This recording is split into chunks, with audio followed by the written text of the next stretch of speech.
Assalamualaikum warahmatullahi wabarakatuh. Waalaikumsalam warahmatullahi wabarakatuh. Alhamdulillah, segala puji kepada Allah dan milik Allah. Segala keagungan dan kesempurnaan hanya milik Allah.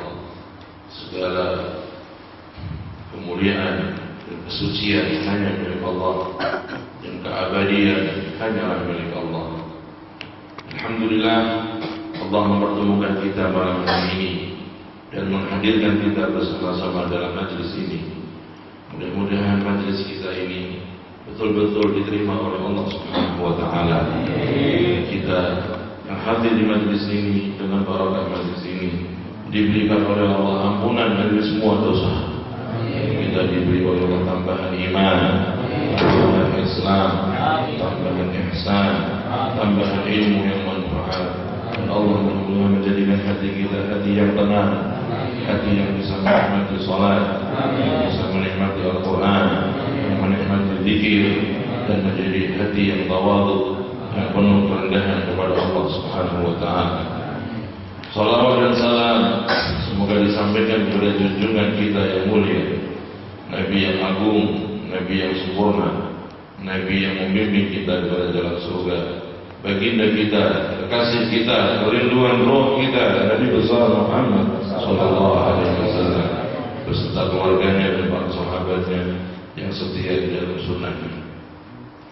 Bapak Ibu sekalian rahimakumullah,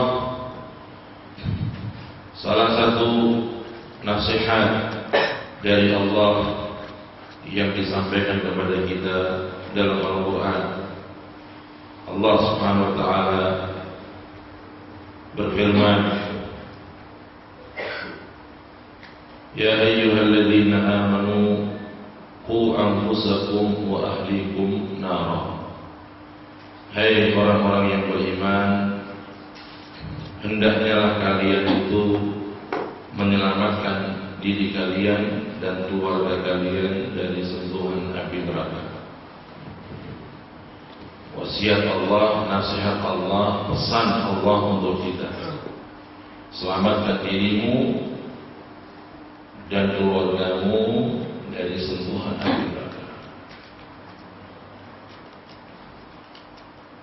Saudaraku, beriman kepada Allah menuntut kita untuk beriman adanya hari kiamat. Apa yang diceritakan oleh Allah, apa yang disfirmankan oleh Allah dalam Al-Quran harus kita imani secara totalitas. Salah satu yang disampaikan oleh Allah dalam Al-Quran untuk kita, bahwa dunia ini akan berakhir dan kita semua akan dihadapkan, akan menghadap Allah Subhanahu wa taala. Lalu di sana kemungkinannya adalah surga atau neraka. Keimanan kepada adanya akhirat, keimanan, kepercayaan kepada adanya neraka dan surga akan menjadikan kita manusia yang penuh dengan perhitungan dalam melangkah. Langkah kita dalam setiap hari hendaknya harus bisa nilai langkah kita ini menuju jalan surga ataukah menuju jalan neraka. Apabila sesuai dengan ridhonya Allah, sesuai dengan tuntunan Allah, sesuai dengan bimbingan Rasulullah, maka bergembiralah, maka berbahagialah, surga telah menanti kita dan kita akan segera memasukinya dengan rahmat Allah Subhanahu wa ta'ala. Tetapi apabila kita berjalan, na'udzubillah, di dalam jalan yang tidak disukai Allah, di dalam jalan yang melanggar sunnah Rasulullah, yang melanggar syariat Allah, maka berhati-hatilah, segeralah bertaubat, kembali kepada Allah sebelum datangnya ajal, sehingga apabila kita bertaubat sebelum datangnya ajal, Allah telah mengampuni semua dosa-dosa kita. Namun orang yang celaka, siapa dia orang yang celaka? Orang yang merugi. Siapa dia orang yang merugi? Orang celaka, orang yang merugi, orang yang hancur adalah orang yang sebelum sempat bertaubat, sebelum dia minta ampun kepada Allah, telah kedatangan kematian, telah kedatangan panggilan dari Allah, maka dia datang kepada Allah di hari kiamat membawa dosa yang tidak terhitung, dan dengan akibat dosa itu dia akan dilemparkan oleh Allah dalam siksa api neraka. Nauzubillah min dzalik. Saudara sekalian rahimakumullah, coba kita lihat diri kita yang lemah, yang penuh dengan kelemahan diri kita ini. Kalau kulit kita tersentuh api dunia, jangankan 1 jam, 1 menit, bahkan setengah menit, kita akan berteriak-teriak, kita akan kesakitan. Padahal api dunia itu apabila digabung seluruhnya tidak ada 1% dari api neraka. Dalam sebuah hadis Rasulullah menggambarkan panasnya api neraka, yaitu beliau bersabda, seandainya salah satu bagian dari neraka itu dibuka dengan ukuran 1 kurang dari 1 mili, lalu dikeluarkan dari panasnya api neraka itu sekejap dari logam yang kecil itu, maka akan menghanguskan seluruh jagat yang kita tempati. Seandainya neraka itu terbuka sedikit, dibuka oleh Allah dengan lubang yang kecil, lalu keluar dari panasnya api neraka sebentar saja untuk dunia yang kita tempati ini, maka akan menghanguskan jagat ini, barat dan timurnya, utara dan selatannya, akan hangus semuanya, habis dari panas api neraka tersebut. Allah SWT juga memberikan gambaran kepada kita tentang panasnya api neraka ketika Allah mengirimkan burung ababil yang membawa batu-batu panas dari neraka, yang dilemparkan kepada pasukan gajah yang dipimpin oleh Abraha. Apa yang terjadi? Setiap batu yang dilemparkan oleh burung ababil mengenai pasukan gajah, maka orangnya hangus, gajahnya hangus, sampai tanah yang kena batu itu hangus, bahkan sampai sekarang hangus. Kalau kita pergi ke daerah Saudi, di sana ada bekas tempat di mana Raja Abraha dan pasukannya mendapat siksa Allah, dijatuhi batu yang sampai sekarang tanahnya tandus, tidak bisa ditanami apapun juga. Maka Allah benar berfirman,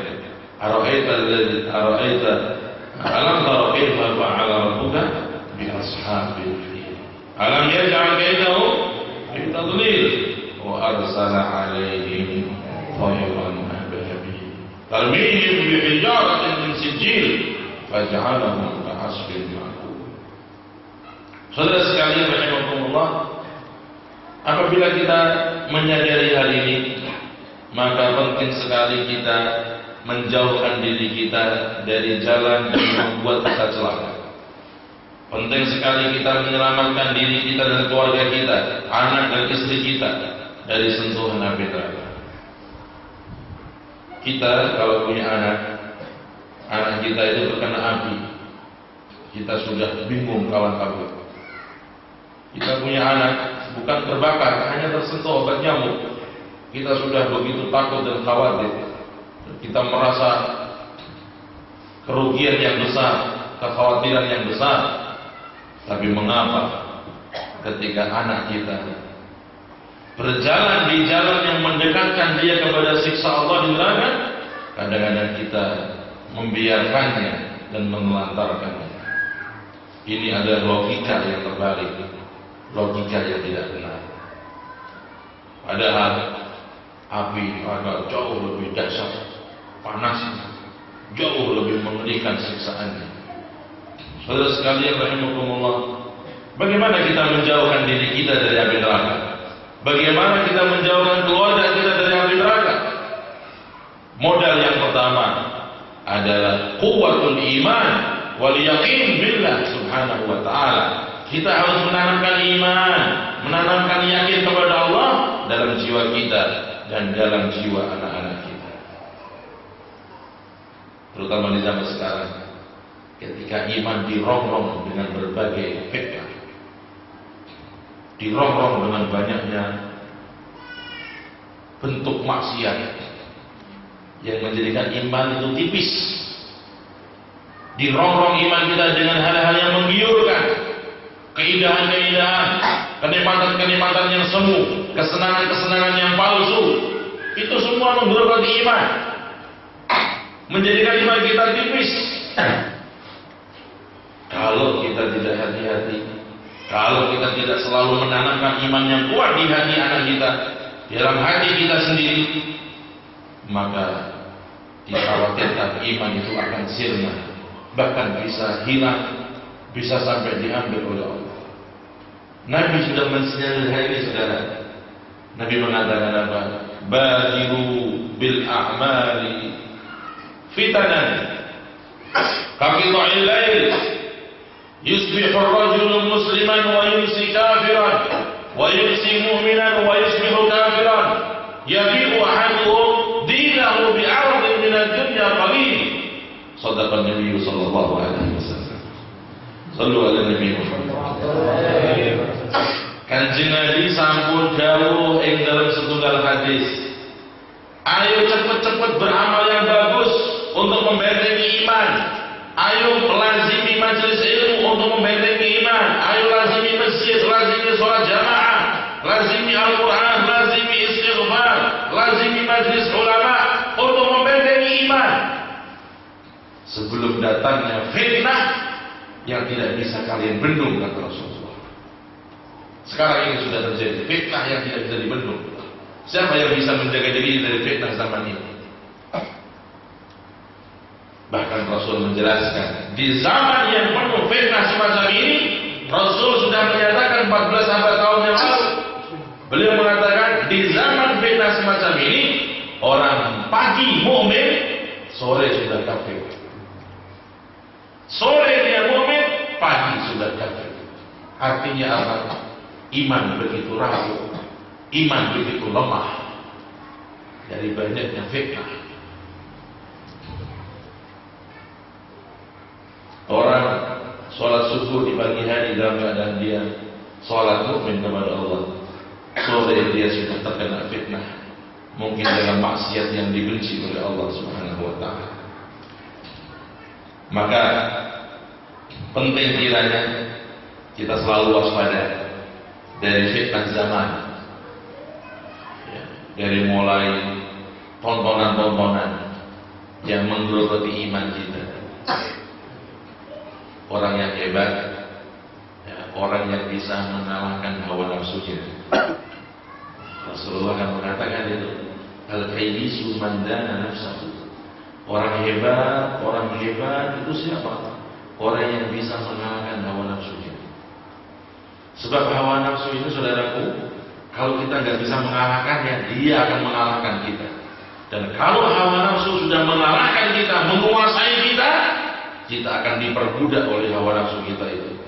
Dan pada akhirnya dia hanya membawa kehancuran bagi kita. Lihat bagaimana kaum-kaum sebelum kita. Allah menceritakan dalam Al-Quran kaum 'Ad yang hebat, yang kuat.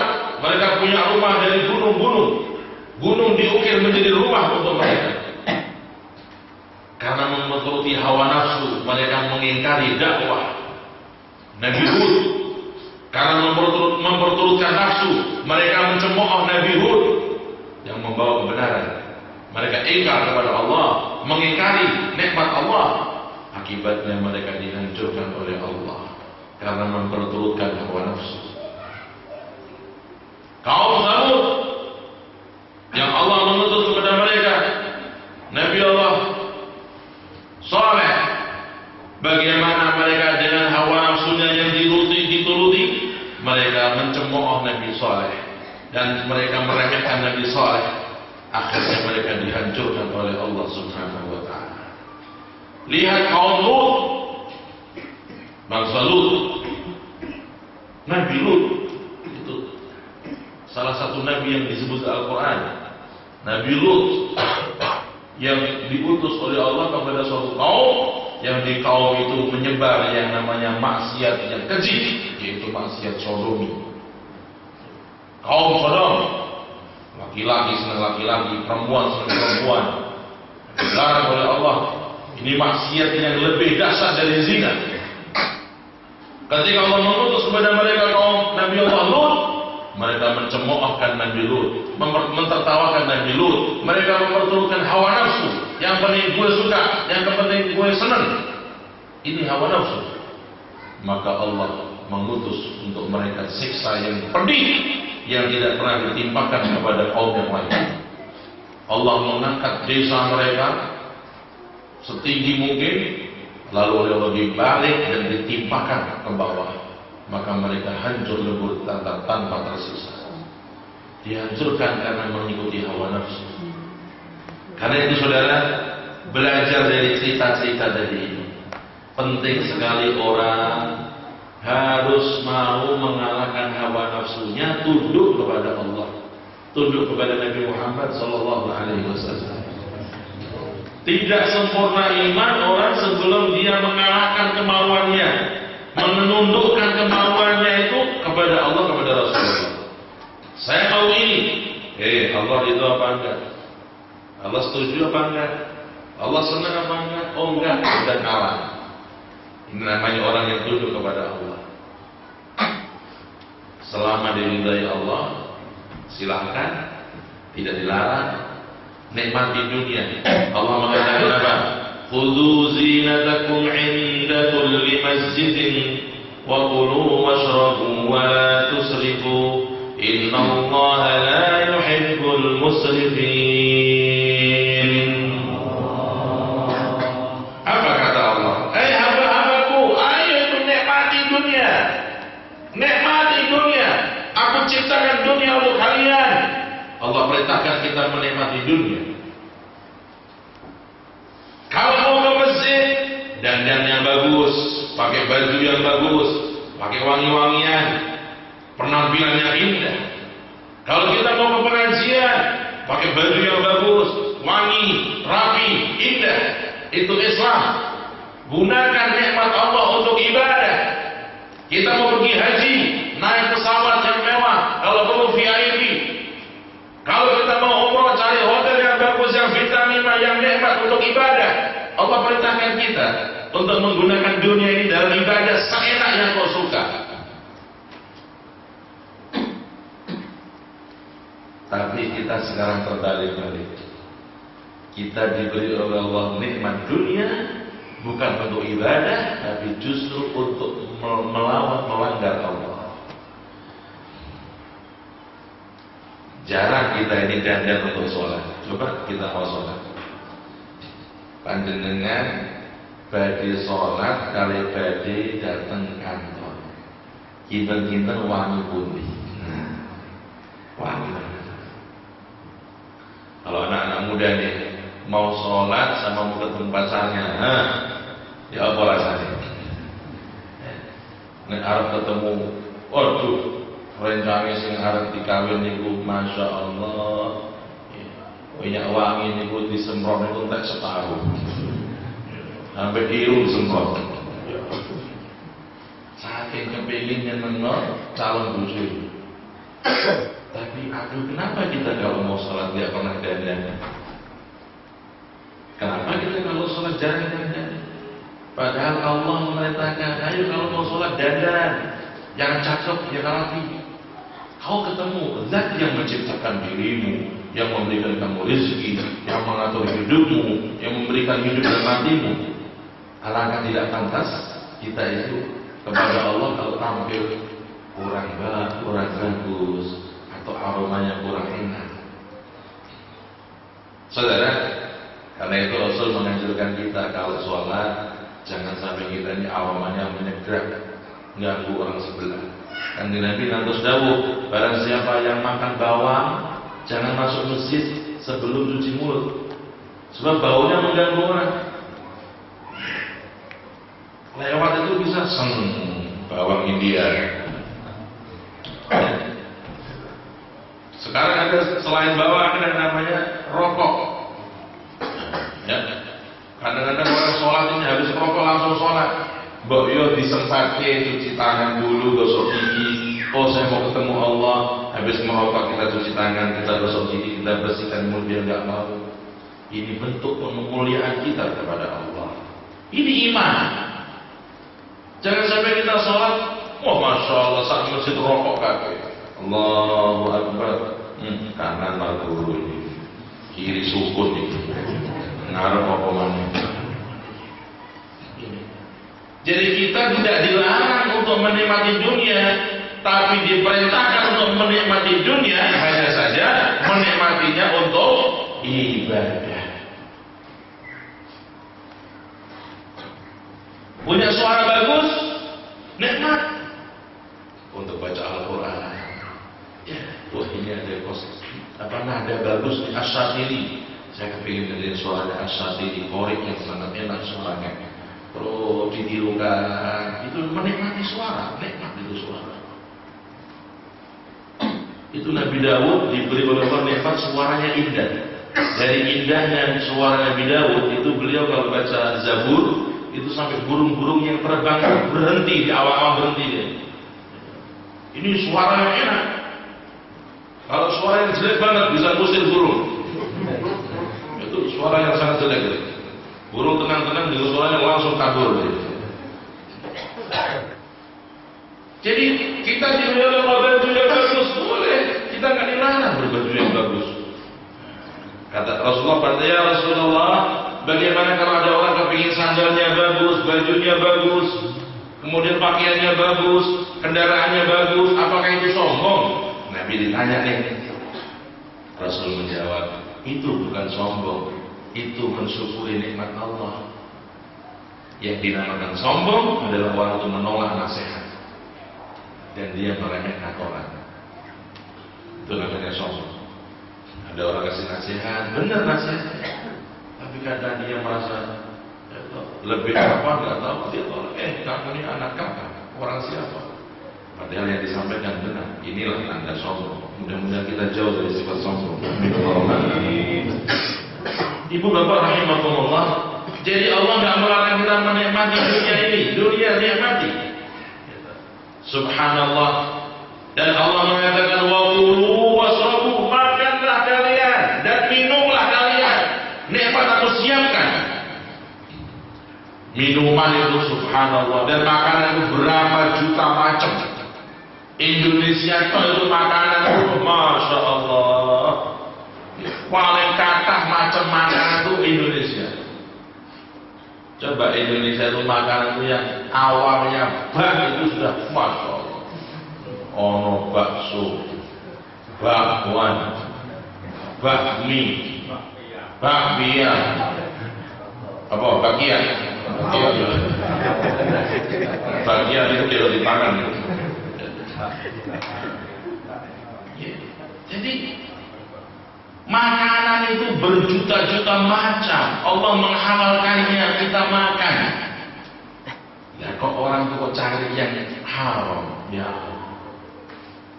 Anda makan yang halal itu udah gak cukup perut itu.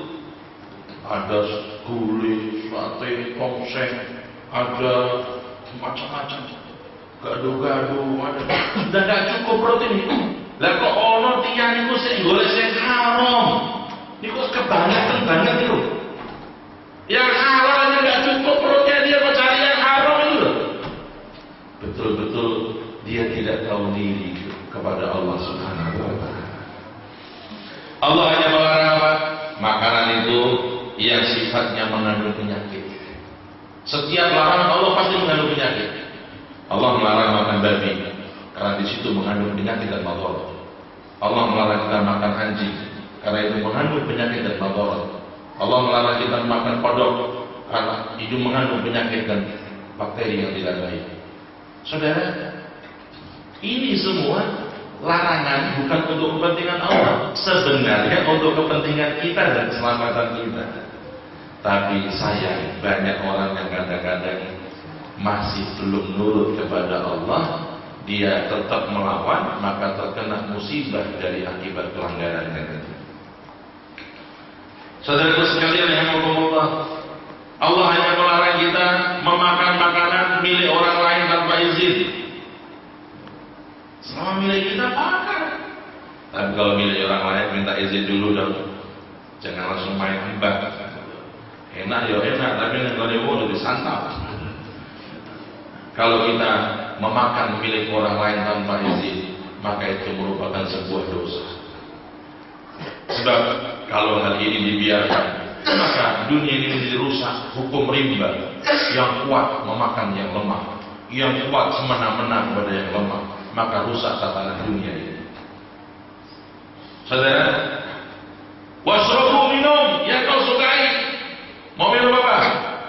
Jus itu kalau mau dihitung jus itu, waduh saya lagi ono jus macam-macam. Ono jus jambu, wonten jus mangga, jus blimbing, jus macam-macam ini. Sampai es itu ada namanya es ini, es teler, es. Kalau ini belum ninggalin orang jenenge es gendeng. Isi ngombe. Es gendeng itu piye? Sampai mun kentekan jeneng ki es gendeng. Tapi orang duwe warung itu jenenge nasi goreng gila. Ada nasi goreng gila. Ku sing mangan apa wedar lho. Subhanallah. Ono warung makan setan. Sing sambel pedes itu. Ya jeneng macam-macam. Makanan itu, minuman itu enggak terbatas yang halal itu. Itu dimasukkan ke perut kita pun enggak akan cukup gitu. Nah kok orang masih cari yang haram? Ya Allah, saking enggak tahu tingginya kepada Allah. Masih minum khamr, masih mau minum arak. Na'udzubillahi min. Hati-hati dari minuman keras dan arak, saudara-saudara. Rasulullah mengatakan al-khamru ummul khaba'ith. Khamr, arak itu adalah induknya kejahatan.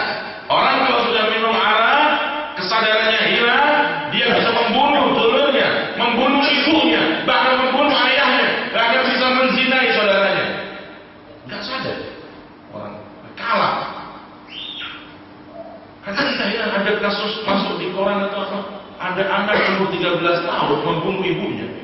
Ternyata mabuk. Dan sekarang ini yang namanya minuman keras bisa didapat di mana saja. Anak kita keluar dari rumah itu bisa langsung dia beli ke warung minuman keras dan minum bisa. Tidak usah repot-repot kan. Minum khamr di mana-mana ada. Terus kita mau sembarangan anak kita dan kita jaga. Anak kita tidak kita tanamkan iman, maka khawatir kita saudara-saudara. Zaman ini zaman penuh dengan fitnah, maka yang bisa menyelamatkan adalah kekuatan iman. Ketika orang ingin minum khamr, ingat Allah, Allah melarang, aku beriman kepada Allah, malu sama Allah, takut kepada Allah, maka dia meninggalkan yang dilarang oleh Allah. Ini namanya iman. Iman bukan simbolis pakaian. Kalau baju takwa dijual di mana-mana. Iman bukan simbol gaya. Kalau sorbanan imannya hebat, kalau jubahan iman hebat, enggak itu kan. Itu hanya model-model pakaian aja. Ada orang pakaiannya sarung, ada celana, ada jubah. Iman bukan di situ ukurannya. Iman itu ukurannya apabila kita bisa meninggalkan yang dilarang oleh Allah dan kita menjaga yang diperintah oleh Allah. Ibaratipun wonten tiyang niku sarungan itu tahun 80. Sing asale putih dari coklat warnanya. Klambine sing paling meli, paling sederhana, tapi dia ditawari haram dia nolak. Ditawari maksiat dia nangis, menolak. Ini orang lebih bertakwa daripada orang yang dengan pakaiannya dengan pakaian sorban atau pakaian jubah, tapi dia memiliki keberanian kepada larangan-larangan Allah Subhanahu wa taala. Karena itu saudara harus kembali kepada hakikat keselamatan. Kalau kita mau selamat harus dengan kekuatan iman. Iman yang membuat kita itu menjauhi larangan-larangan Allah. Jangan sampai kita sembrono kepada larangan-larangan Allah. Makan, minum, boleh. Tapi ingat kata Allah, wala tusrifu, jangan berlebih. Jangan berlebih. Kalau sudah berlebih jadinya penyakit. Orang kalau senang makan terus lama-lama apa? Cepat sakit, kena gula, kolesterol, apalagi asam urat. Akhirnya kemana-mana. Karena dia berlebih. Orang itu putih bagus, tapi kalau berlebih sampai terlalu putih, namanya belang. Iya. Jadi sesuatu yang berlebih itu pasti bagus. Maka Allah melarang kita berlebih. Berlebih dalam apa saja tidak bagus. Kita diajarkan oleh Rasulullah, oleh Allah dalam Al-Quran juga. Kita ini diajarkan menjadi orang yang sedang. Jangan terlalu berlebih dalam satu urusan duniawi. Kalau urusan akhirat, kita meniru Nabi, kita meneladani kanjeng Nabi Sallallahu Alaihi Wasallam dalam amalan kita dan ibadah kita. Dan Rasulullah itu kalau ibadah juga nggak pilih yang berat-berat, yang gampang-gampang Nabi. Jadi kadang ngasih amalan sama muridnya, kok amalannya ono jamaah itu yang mereka gak ada utang, terlilit hutang, sowan sama kiai, Pak Yai kalau gak ada utang, pulau nyuwun itu mau, gampang, kalau kebayar mau coba lulus di lebih orang ibu, duduknya asal segini sombong nih, orang ibu puluh, iya, mulai esok tekan turu gak kabar, orang ibu puluh. Minta ijazah untuk ini kepilih cepat nikah, mau coba dari luar ke 1.000. Nikah mau coba dari luar doa. Rasulullah kalau kasih amal gitu tuh yang sedang yang gampang.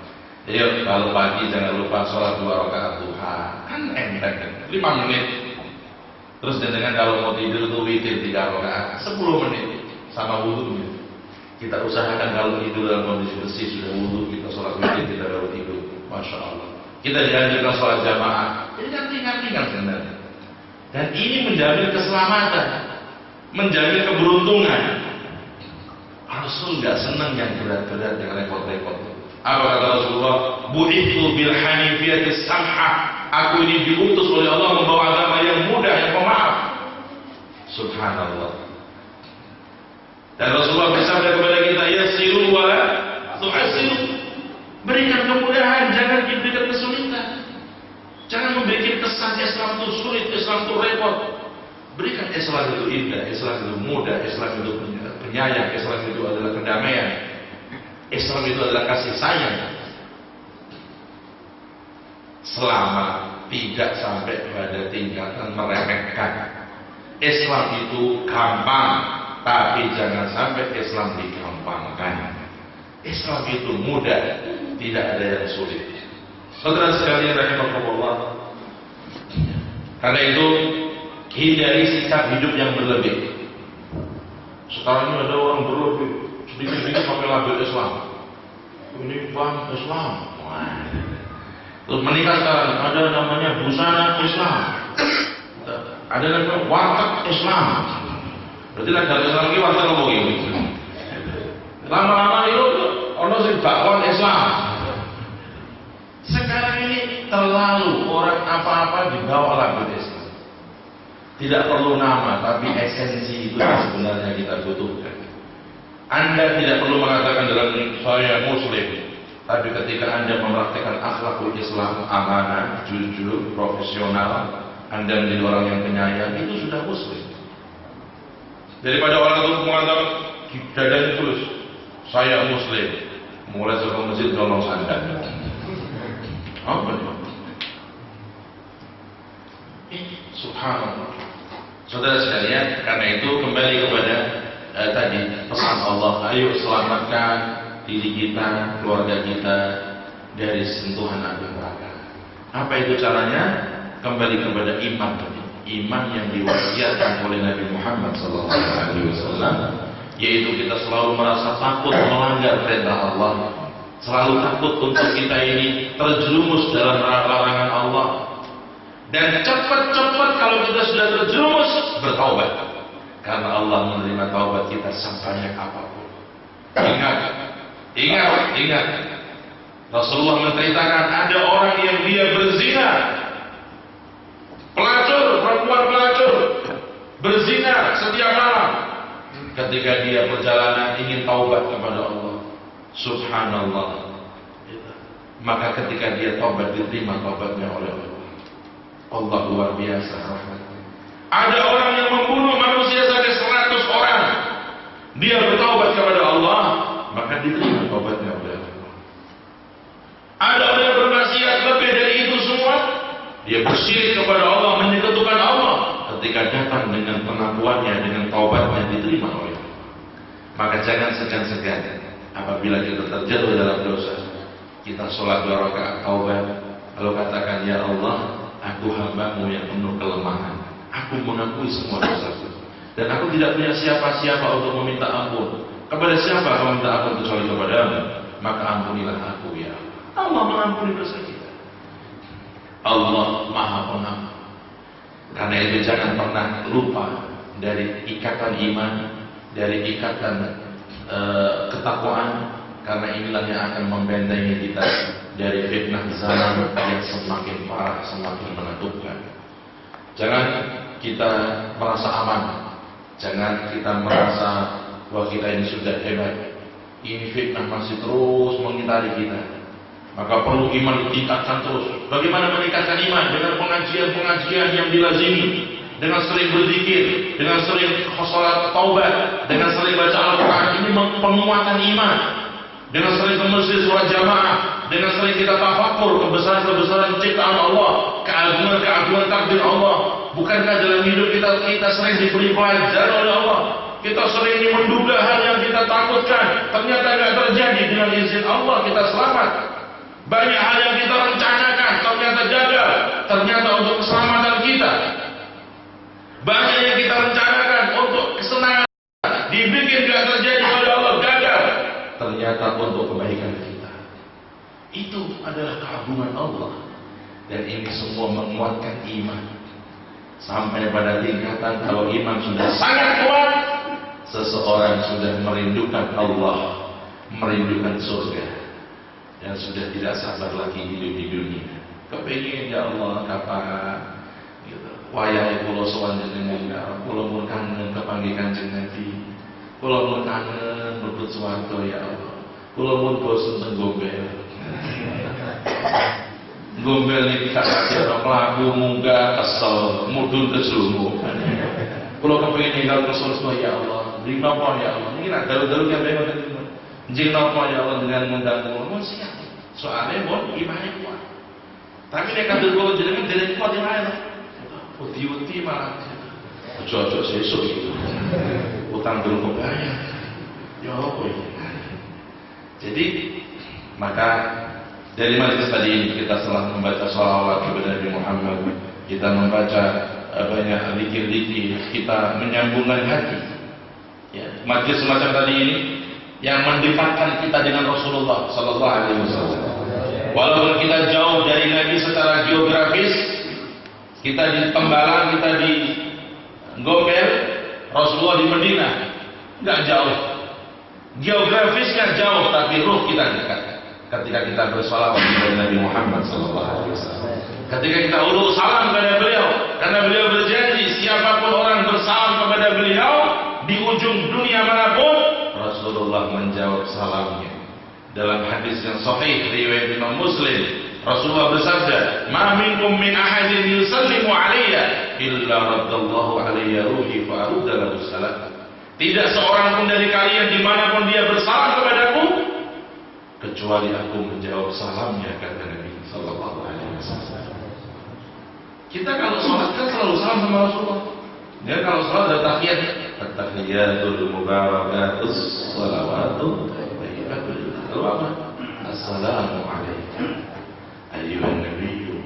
Semoga keselamatan bagimu wahai Rasul. Bagimu ini untuk siapa? Yang hadir atau yang gaib? Yang hadir bagimu. Kalau yang gaib baginya. Kita ulul salam kepada Rasul diajari dengan kalimat hadir. Assalamualaikum. Salam sejahtera, selamat dan kehormatan untukmu wahai Rasul.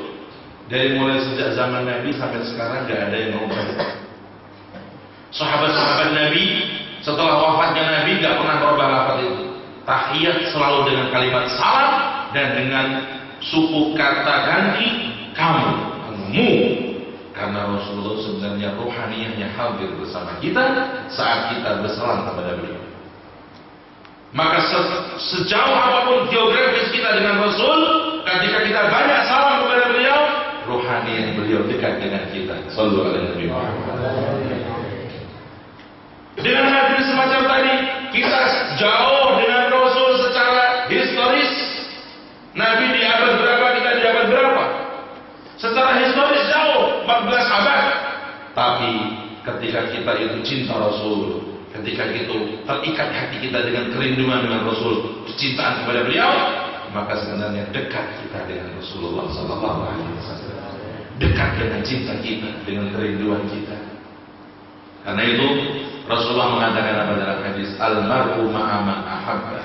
Orang itu akan dikumpulkan dengan yang dia cintai. Walaupun kita dengan Rasul jauh sejarahnya, jauh zamannya, jauh periodenya, jauh umurnya, tahunnya, tapi ketika dengan ikatan cinta kita dengan tulus mencintai beliau, membuktikan cinta kita kepada beliau dengan banyak sholawat, dengan membela dakwah beliau, dengan kita mengikuti sunnah beliau, maka di hari kiamat tidak ada jarak antara kita dengan beliau. Kita akan kumpul dengan beliau di surga. Amin Allahumma. Karena itu Rasulullah mengatakan, man ahabbani kana ma'i fil jannah. Barang siapa yang dia mencintaiku, kata Rasulullah, maka dia di surga akan bersama denganku. Sallallahu alaihi wasallam. Saudara sekalian, alhamdulillah masih ada majlis yang baik. Marilah kita sering menghadiri majlis yang baik, majlis yang menggugah kita untuk menyadari pentingnya kita menjaga nikmat Allah, bersyukur kepada Allah. Pentingnya kita mendekatkan diri kepada Allah, menguatkan iman kepada Allah. Pentingnya kita mencari selamat dari fitnah zaman dan selamat dari sentuhan api neraka bagi diri kita dan keluarga kita. Allahumma hdina fiman hadait, wa afina fiman afait, wa lana fiman tawait, wa rifana fiman a'tait. Ya Allah, Engkau kumpulkan kami di majlis ini. Ya Allah, Kau datangkan kami dalam pertemuan ini. Ya Allah, Kau ilhamkan kami dengan zikir-zikir ini.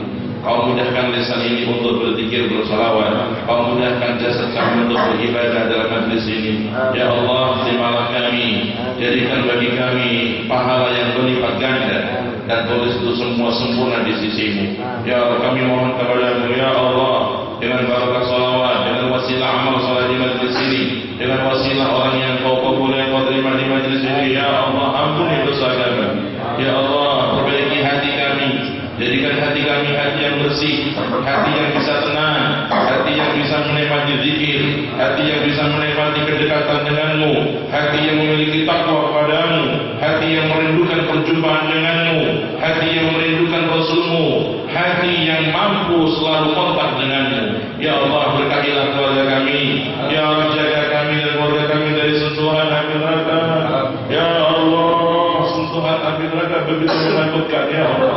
Dan kami tidak punya senjata untuk menjauhnya kecuali iman kami, ya Allah. Karena itu berikan kami iman yang kuat, iman yang bisa menjauhkan kami dari maksiat, iman yang bisa membimbing kami untuk semangat taat. Ya Allah, berikan kami iman yang menjadikan kami sadar bahwa Kau selalu melihat kami dimanapun kami berada, ya Allah, sehingga kami merasa takut untuk melanggar perintah-Mu atau menerjang larangan-Mu, ya Allah, ya Arhamar Rahimin. Ya Allah, berikan kami keselamatan dari fitnah zaman ini, ya Allah. Selamatkan anak-anak kami, selamatkan keluarga kami, bimbing kami dengan mereka, bersama mereka kepada jalan ridha-Mu, ya Allah, ya Allah, ya Allah, ya Arhamar Rahimin. Ya Allah, pandanglah kami dengan mata sayang, pandanglah kami dengan mata sayang, tatap kami semua dengan mata cinta, ya Allah.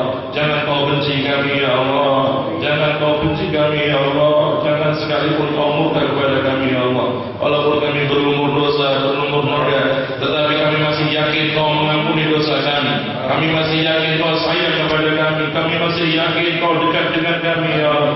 Kabulkan taubat kami, kabulkan doa kami, pandang kami dengan mata rahmat dan kasih sayang, ya Allah. Ya Allah, isi hati ini iman, isi hati para hadir-hadir ini iman kepada-Mu, ya Allah. Penuhi mereka dengan keberkahan, ya cinta ya Allah. Ya Allah, ya Allah, jadikan kami yang hadir di majlis ini orang-orang yang bahagia dunia akhirat, orang yang bahagia selamat dunia akhirat. Jadikan kami semua ya Allah orang yang selamat dunia akhirat. Ya Allah, jadikan keluarga kami orang-orang yang ahli ilmu, yang ahli akhlak, yang ahli ibadah, yang ahli Al-Quran, yang ahli berzikir, yang bermanfaat bagi kebanyakan orang, dan menjadi orang-orang yang kau cintai ya Allah. Ya Allah, ampuni dosa kami, ampuni dosa istri kami, ampuni dosa anak-anak kami, ampuni dosa kedua orang tua kami, dan sayangi mereka sebagaimana mereka menyayangi kami saat kami masih kecil ya Allah. Ya Arhamar Rahimin ya Allah, masukkan ya Rabb dan kirimkan dari majlis ini cahaya yang terang kepada arwah orang-orang tua kami, guru-guru kami di alam kubur mereka ya Allah. Mereka yang dalam siksamu, angkat siksa dari mereka ya Allah. Mereka yang dalam himpitan kuburan yang gelap itu ya Allah, terang alam kubur mereka. Ya Allah, singkirkan siksa dari alam kubur mereka ya Allah.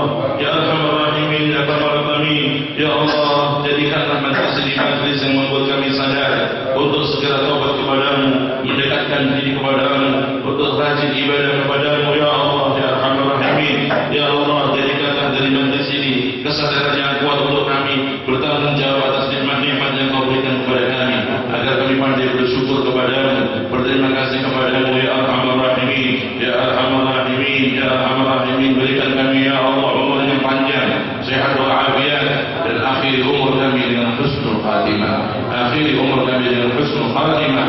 Wafatkan kami meninggalkan dunia dalam keadaan iman, dalam keadaan Islam, dalam keadaan dengan mudah berucap la